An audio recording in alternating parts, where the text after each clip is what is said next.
Hello बच्चों, let's read the question. The question is a set of atoms in an excited state decays.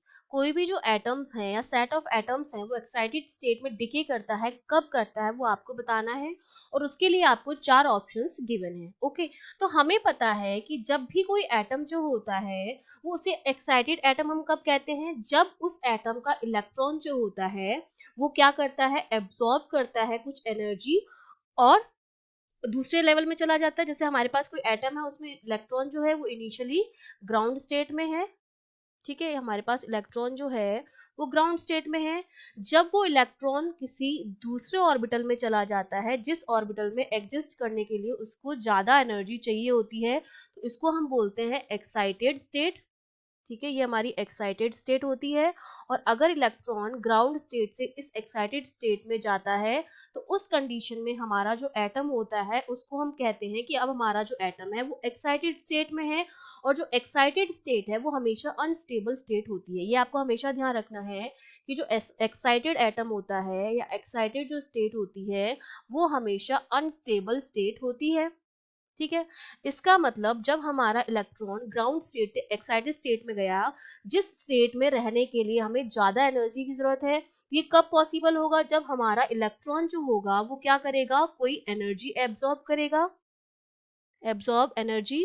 अब वो energy वो किसी भी फॉर्म में एब्सॉर्ब कर सकता है, in the form of photon और अ पैकेट ऑफ लाइट और collide with a nearby atom और पार्टिकल। ठीक है, इन तरीकों से वो क्या कर सकता है, एनर्जी को एब्सॉर्ब करता है और ग्राउंड स्टेट से एक्साइटेड स्टेट में चला जाता है। अब हमारा जो सेट ऑफ एटम है वो एक्साइटेड स्टेट में है। ठीक है, और एक्साइटेड स्टेट जो होती है वो होती है अनस्टेबल। अब वो क्या करना चाहेगा, स्टेबिलिटी को लेने के लिए वो अपने आप को लोएस्ट एनर्जी स्टेट में लाना चाहेगा। ठीक है, लोएस्ट एनर्जी स्टेट में लाना चाहेगा, क्योंकि जो लोएस्ट एनर्जी स्टेट होगी वो एक्साइटेड स्टेट के कंपेयर में क्या होगी, स्टेबल होगी। तो अब हमारा एटम चाहता है कि वो एक्साइटेड स्टेट से लोएस्ट एनर्जी स्टेट में आ जाए। और इसके लिए क्या करना पड़ेगा, इलेक्ट्रॉन्स को कुछ एनर्जी जो है, जितनी एनर्जी उसने एब्सॉर्ब की थी वो एनर्जी क्या करनी पड़ेगी, लूज करनी पड़ेगी। लूज सम और all of the axis energy, जितनी भी एक्सिस एनर्जी थी वो सारी की सारी क्या करनी पड़ेगी, लूज करनी पड़ेगी। और किस फॉर्म में वो लूज करेगा, बाय इमिटिंग लाइट।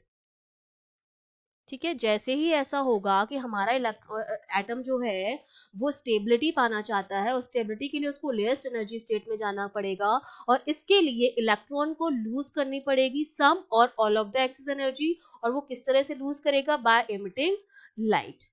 ठीक है, इसका मतलब अ सेट ऑफ एटम जो कि एक्साइटेड स्टेट में है वो कैसे डिके करेगा, वो इन जनरल किसी भी स्टेट में आएगा जिस स्टेट की एनर्जी उसकी एक्साइटेड स्टेट की एनर्जी से क्या है, लोअर है, और जो उससे ज्यादा स्टेबल है।